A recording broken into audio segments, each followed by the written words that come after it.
So good morning. Good morning. Okay, so we have been discussing the CRUD operation in MongoDB. So let us continue with that. So we have discussed insert and update, and we have also discussed the various uh, prototype, basically the prototype of find or a query document. So let us go through these the examples of find uh, operation or a read operation with respect to the CRUD. So if you want to select all the documents, then this. If you want to specify an equality condition, then you can simply use colon between key and value. So that will treat as an equal. Sometimes the equality is not sufficient, so you have to use some query operators, and which we have discussed.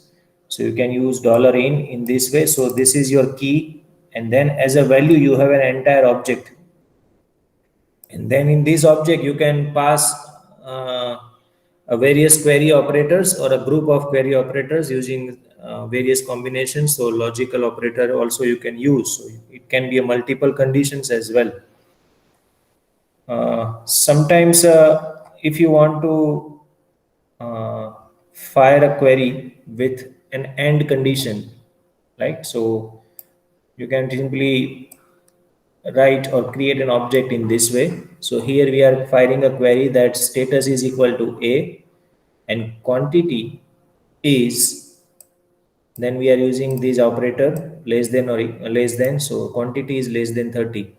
So that will filter out all the record which has a status is equal to A and quantity as less than 30. If you want an OR condition, the by default this is AND operation, so you can mention any number of condition with separated as comma.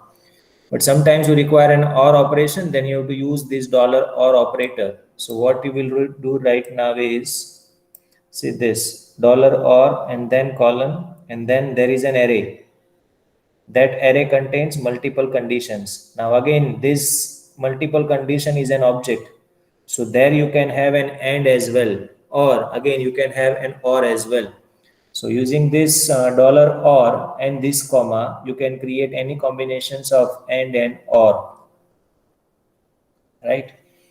So this is what it is being done over here. So you have a status is equal to this and quantity is this or item is this. So that is what we can do. The next is this is about the single level queries. Let's say sometimes you require a query on embedded or nested documents. So for example, size over here contains three key value. First is H, W and UM, unit of measurement. So these are the three attributes of a size, and you want to involve this attribute as well. So this is called an embedded documents, or it is also called not the nested document. So when you want to fire a query on that, there are two ways. Initially there was only one, but since 4.4, I think 4.2 or 4.4, they have allowed to fire a query on embedded document. Initially that was using a dot operator only. So initially the query, you can use a dot notation. So for example, if this is size and this is let's say UOM, so size dot UOM, that will represent uh, the nested field. But now since 4.2 version 4.2, you can mention the entire document, embedded document, within the query attribute. So for example, you match an embedded nested document. This is a simple match. Match means it will check whether the size is equal to this or not. So inside these all the documents, it will match against the exact size object as this. Sometimes you, okay, this is important. Uh, Equality matches on the whole embedded document require an exact match of specified value document, including the field order. That means here if it is H, W and UM, and if you mention W, H and UM, then that will not match. So you require an exact order if you are comparing with, or if you are firing with an equality condition. Sometimes you don't have, you require this equality, you want some specific field query. So that you can do using two ways. First way is using this dot operator. But remember, when you are using dot operator, here you are not mentioning the quotes. But when you are using dot operator, you have to write that key field inside a double quote. So that is mandatory. So that is how you can fire a query on nested document. So most of the time we use the dot operator. Next is how to fire a query on array. So you have an array of values or sometimes array of object as well. So let's say this is my data where you have a item, quantity, tags, and dimension in centimeter. So that tags is an array, dimension is also an array. Text is an array of string, dimension is an array of numbers. So first is match an array. Match means you want to compare the entire array against something. So if you want to fire a query on that, the text is equal to blank and red. So you can simply use a colon in between. That will find the exact match. Then you can use operators as well. For example, if you use a $all operator, then it will again do the same thing only, because all means this is also $all operator, means text is equal to this. Similarly here, text contains all of this. That means whatever is there inside this array, all the tags are there in the document, then that document will be retrieved. That is what it means, and this is how it is different than simple column. Then query an array for an element.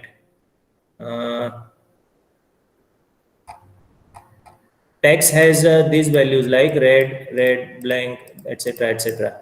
Sometimes you want to fire a query on the value of that, so that you can do using mentioning the string. So text, then colon, then red. Even though text is not a string, but it's an array, so it will go inside that array and it will find out if there is red within that or not, and if it is yes, then that document will be fetched. So this is how you can fire a query on within the value of an array as well. Similarly, again, when you what you can do with equality, the same thing you can do with other operator as well. So instead of equality check, here you are firing a query on dimension underscore cm, where dimension is less than, greater than or greater than 25. So it will check inside all the documents and it will fetch the document which contains at least one size greater than 25. So this will be fetched. Okay, that will be the only document which will be fetched. Okay, next is specifying multiply condition on array elements. This is similar to what we do with the regular documents, where dimension is this, and then you are specifying end condition that greater than 15 and less than 20. So that is also possible. Query for an array element that meets multiple criteria. Now, sometimes, see, there is a difference between these two. What is that difference? Let us understand. Here, a single element or a single document which contains a dimension as greater than 15 and less than 20. That means a document, if it is being selected for a selection, then dimension has to be greater than 15 and less than 20. All the dimensions within that dimension underscore cm has to be between this. Then only that document will be fetched. But sometimes you require any number of documents for all of this entire collection, where either it is greater than 15, if not either or, but it is greater than 15 and less than 20. That means any document which contains dimension as greater than 15 and less than 20 will be selected. Not that each document should contain all the dimensions between greater than 15 and less than 20. So if you want to perform that kind of a match, then you have to use element match. Element match operator to specify multiple criteria on the elements on of array such that at least one array element satisfy all the specified criteria. So that means this will fetch all the documents that contains at least one element that is both greater than 22 and less than 30. So that is the difference between these two. Otherwise, you may find that, okay, what is the difference? This will match all the conditions with the document, and here at least one of them has to be matched. Then the next is sometimes you want a query with array index. You can, let's say there are three elements inside this array. So this is first, second. Here there are first, second, third. You can access element within an array by using dot notation. So text dot 0 is red, text dot 1 is blank, text dot 2 is plain. Similarly, it can go up to any number. So that means you can fire a query on that as well. That means sometimes, let's say you want that the first element of array has to be, let's say, red, and you want to filter out all the records for which the first text is red, and then you can fire a query text dot 0 is red. So you can use dot notation for array index, right? So here you can see dimension dot 1, first element, sorry, this array index starts with 0, so this is the second element. So the second element in dimension underscore cm is greater than 25, then you fetch that thing. So second element, second, so this will be retrieved, right? So this is how you can fire a queries on array. You can also use $size operator for firing a query on length of array. We have discussed that. That means it will fetch this query will fetch all the documents for which it contains three texts, because here we have mentioned that text size is 3. Okay. Next, query on array of embedded documents. So here you can see in stock is an array, but it's not a simple text or a simple number, simple value. It is actually another object or another document. So it's an embedded documents or an array of embedded documents. So when you want to fire a query on that, again there is an equality. So you can say in stock is equal to warehouse is this and quantity is 5. So that is possible. You can simply specify that. So this is an equality. Again, exact order has to be maintained. So the record which is fetched from this will not be fetched from this. So that is the precondition. Then next is specifying a query condition on a field in array of documents. So let us see this. Let's say you want to fire a query on quantity. That quantity is there in a document, and that is actually inside the in stock, which is an array of that document. And you want to fire a query on this, then you can do it using dot operator. So in stock dot quantity, then less than or equal to 20. So since it's a array, you can also use the index as well. So what this will means, it means that the key value is in stock because it's an array. So first element of that in stock and its quantity is this. So you can use this dot, means you can use these two dots as well. However, this can go in any depth. Remember, this is dot, this quantity can be another object. So you can use another dot as well. So That's how you can fire the queries. A single nested document means multiple query condition on nested fields. So similar to the array, you can use element match over here.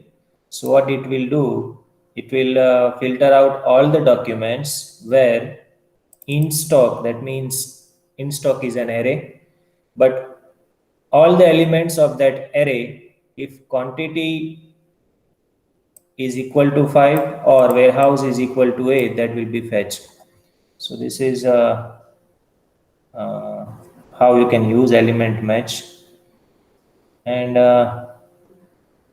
combination, you can use it like we do it in a simple query as well. So this is an AND condition. So in stock dot quantity is 5 and in stock dot warehouse is A. So that was all about how to pass the query attribute. Similarly, the next thing is a projection. For projection, we have discussed that there are two ways to means there are different operators for projection as well. Mostly what you want to project, you have to specify it with one. So if this is my find, the first is a query and second is projection. So here we require item and status, two field to in the resultant state. Sometimes you require that you don't require dot underscore id. Remember, if you, even if you don't specify underscore id will be always fetched. But if you don't specify or if you don't require underscore id, then you can have to explicitly set projection as 0. However, when you do this, you have to do compromise with some of the operator like $in or $not in, inclusion exclusion operators you cannot use if you are not projecting the id column. uh, this is also we have discussed that if you don't mention one, if you mention one, then it will be retrieving only those fields. But if you don't mention one, if you only mention 0, then it will retrieve all the fields except this with 0. So this is how you can use.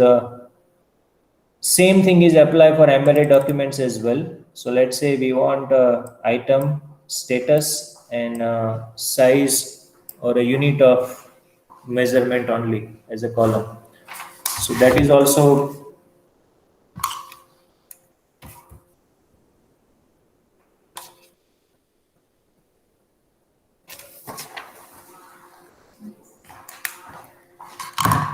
so this will project only UOM, that means unit of measurement field from the size attribute. So if you observe this, only UM field will be there in the resultant data set.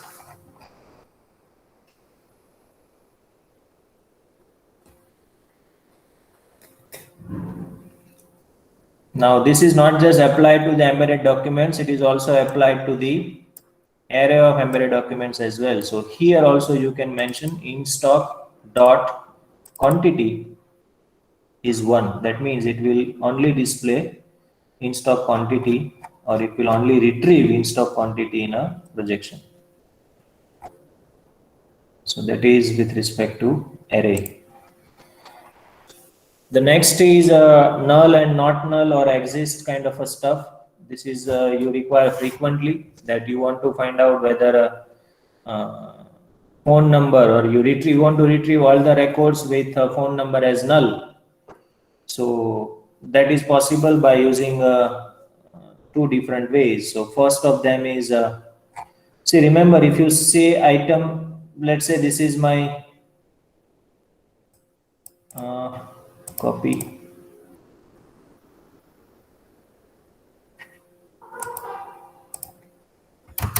Okay, so I am inserting this record. If I execute simple db dot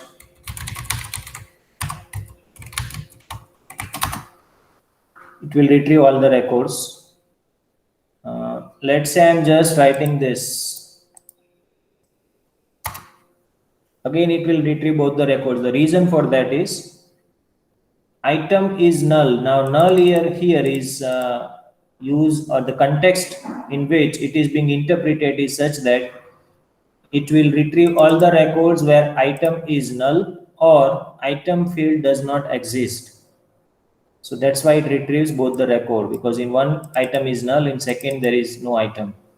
So when you want to explicitly retrieve the record, that means you want to retrieve the record where item is null only. You don't want to retrieve this. In that case, you have to perform the type check. Now, what is that type check? You can use $type. Okay, so you retrieve those items for which type is equal to 10. What is 10? 10 is basically a number which is being given to the null data type. Remember, in Mongo, null is a data type. Right, so similarly, double has one string, everything. Now this you can, these are the various types which are available. And so you can fire a query on type in that way.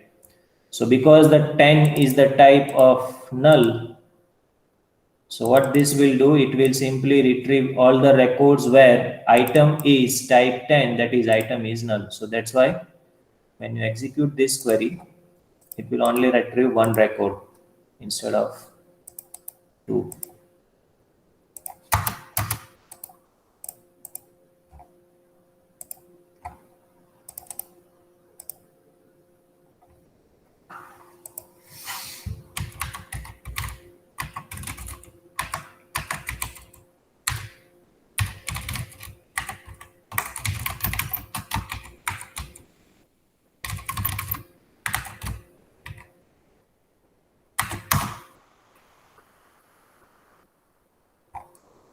I think it has stopped, but it will retrieve only one record. Okay. The same thing you can do, means here you will retrieve both, means null as well non-existing. So for retrieving only null, you can use type check. For retrieving only existence or for identifying only existence, you can use $exist.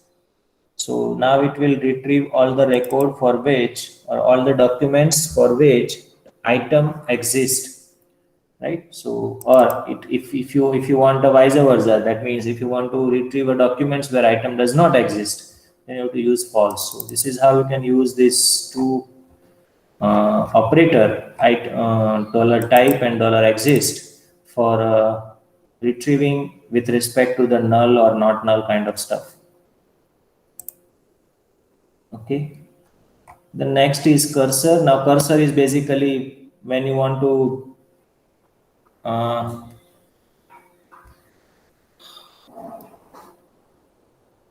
you will fire a query, but you don't want that result immediately on the screen. So here, if you fire a query, you will get the immediate results over here. So you get it on a screen only. But on a Mongo shell, sometimes you want to preserve that result in some variable. So that variable is known as a cursor. And then you can use various remember, this Mongo shell is developed in JavaScript. So here you will find all the syntax which are related to JavaScript. So you can use now that variable as you can use any JavaScript. Mostly this type of stuff is done for testing stuff. So whenever you want to debug your queries, then you should use this Mongo shell. Otherwise, normally Mongo shell is not required to use, because in real-time application, Mongo is always connected to some server-side technology, and then you can always use server-side stuff for performing this. But it is specifically used when you want to, because you don't want to waste time on integrating that query with your actual application logic. First, you want to test your query whether it's perfect or not, and that you want to do on Mongo shell. And for that, you require, let's say there are a million records, so you require some kind of because there is no need to, and if you want to go through that record and you want to perform some testing or something like that, so you basically you want to process your result to figure out something, that you can do using cursor. So I'm not going the detail of it, but this is how you can use it. So this is query, update. Next is delete. Delete is very simple and straightforward. Remember, in delete, there is no way of retrieving it. Obviously, in any database technology, we will not have that way of retrieving the records. So delete over here, there are two methods. One is delete many, that will delete multiple record based on the condition. So only one property or the only one parameter is there with delete many, that is the filter. Filter means a query. So what this will do, it will fire a query on this collection, it will retrieve the record and that record will be deleted. Sometimes you want a single delete, so it will fire a query on status equal to D, but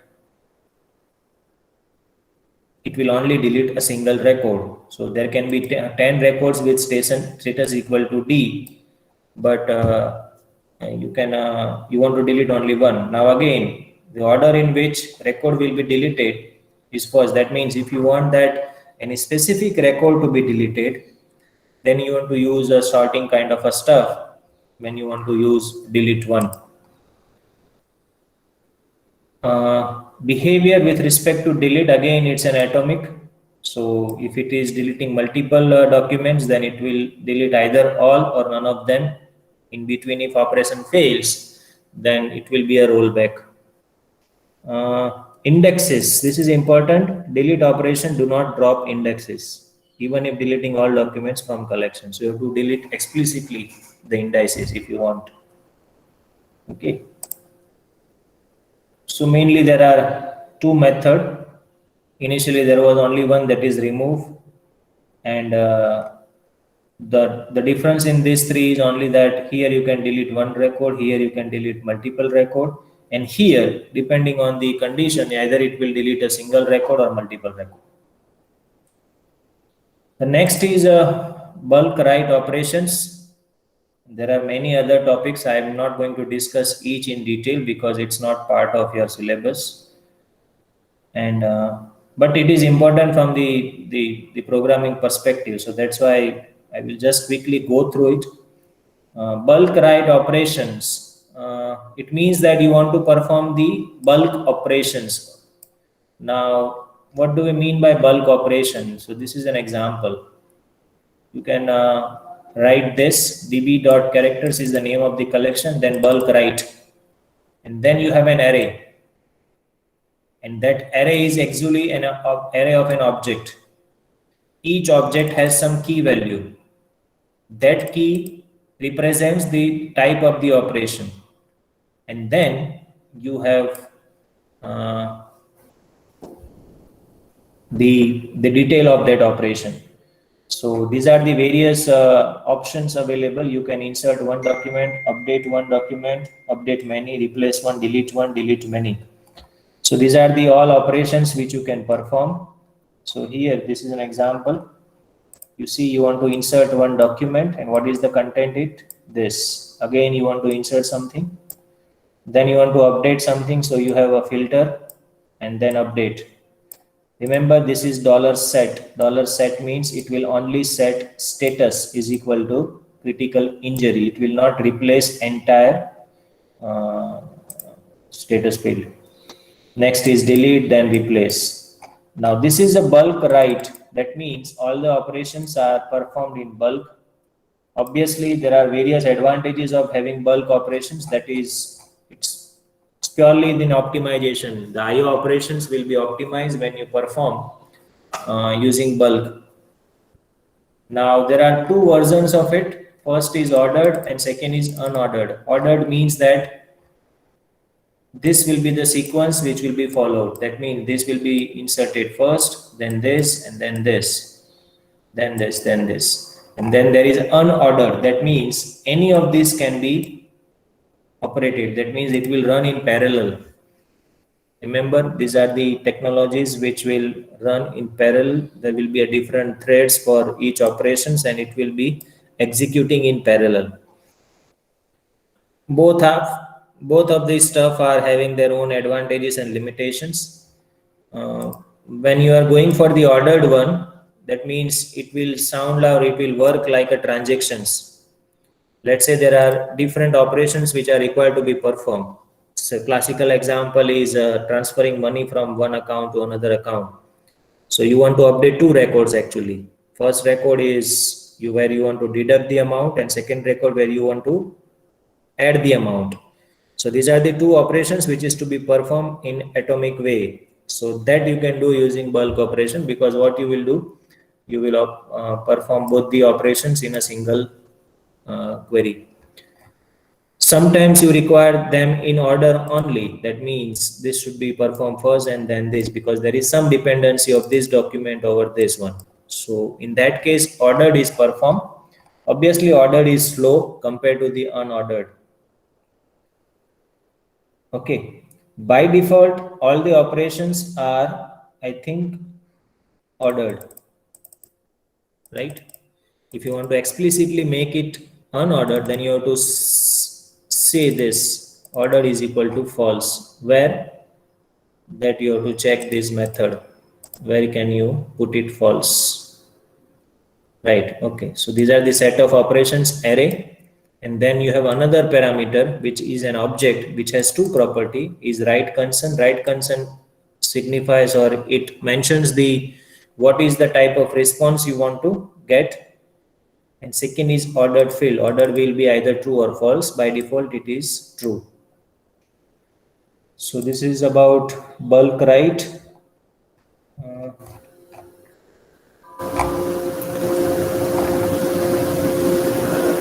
Then there is a retriable writes and retriable reads. Sometimes you want to perform an operations in which if it is fails, then you want to retry it. So for that you can use these two. This is important, SQL to MongoDB mapping chart, because that will make you aware of the exact difference between these two. In SQL, database is database, and this is also asked in examinations as well. So you just need to concentrate.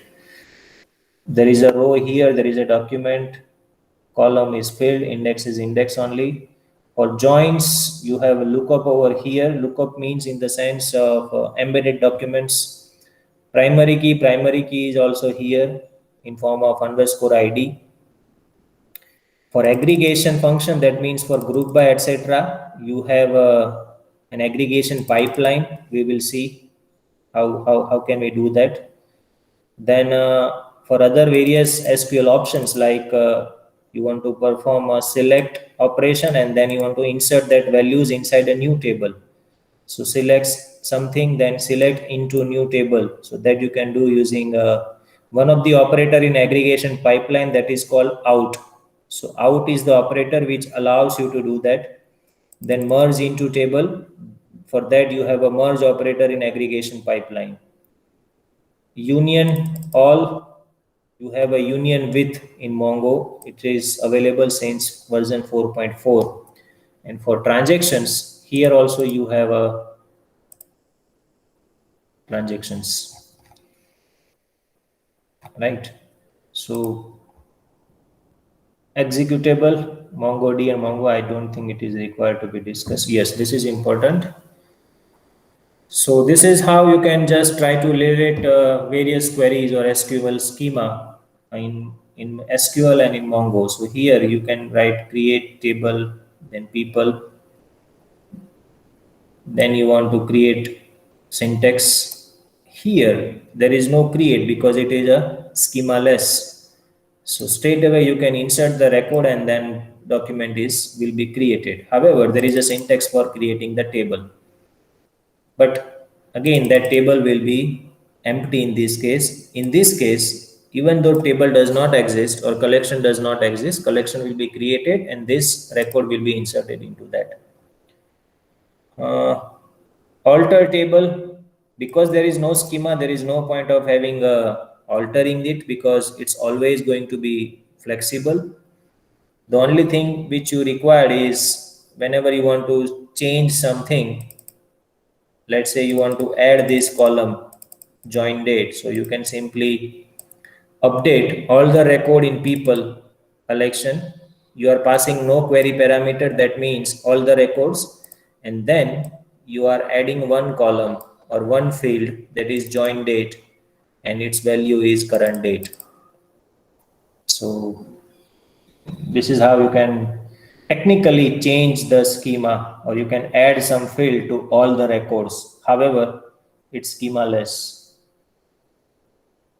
Similarly, you can drop a column using unset. So what it will do, it will simply unset a join date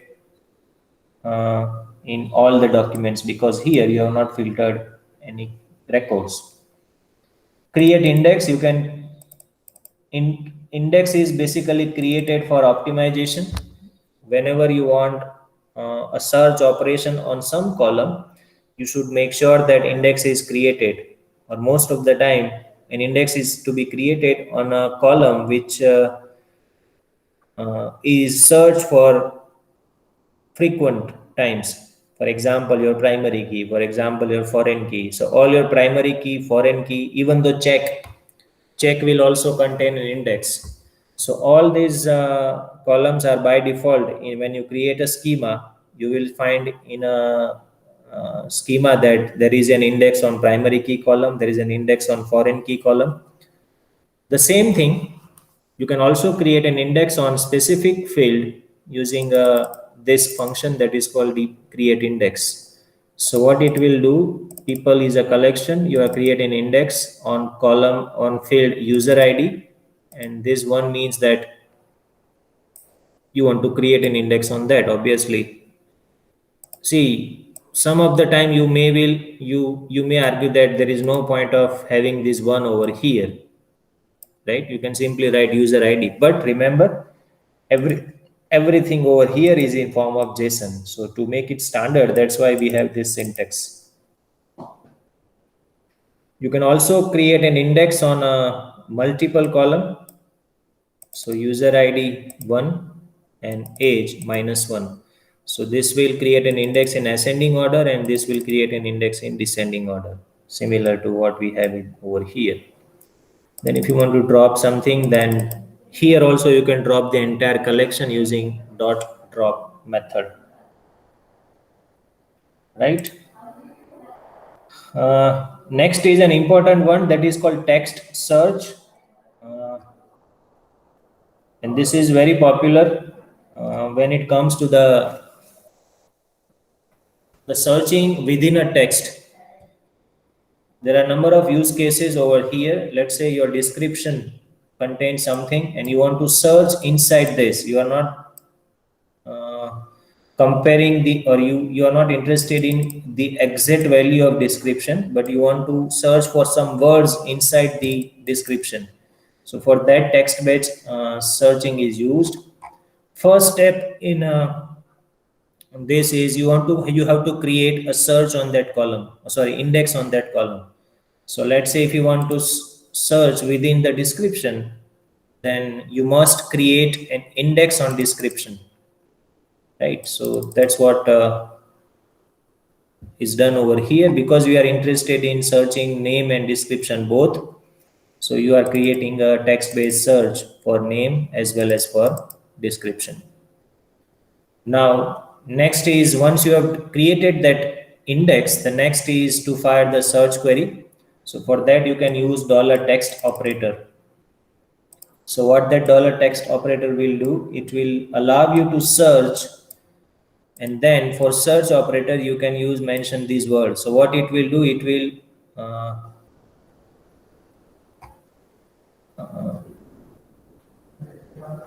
will search for these words: coffee, Java, soap, etc.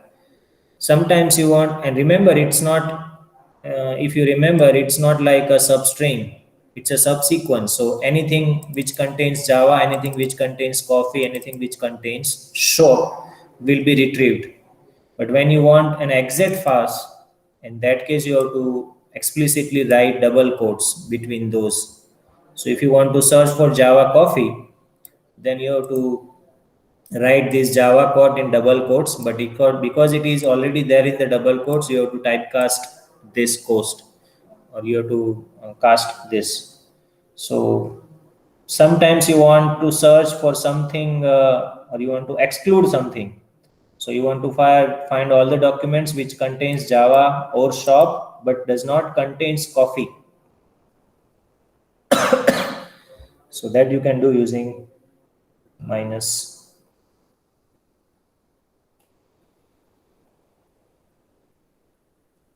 Then when you search, by default it is unsorted, but you can use this meta tag, and whenever you want to sort the results on something, so this meta tag can be used. So for example, uh,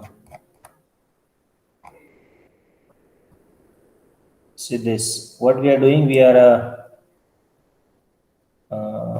this is my criteria, query criteria, and then this is my projection. Inside the projection I am writing a meta tag text score, and then I'm performing an aggregation. We will discuss what exactly we are doing over here, but then performing an aggregation operation or aggregation pipeline. So then the result will be sorted, and it is sorted on this column, that is score. Okay, we'll continue with our discussion in the next class.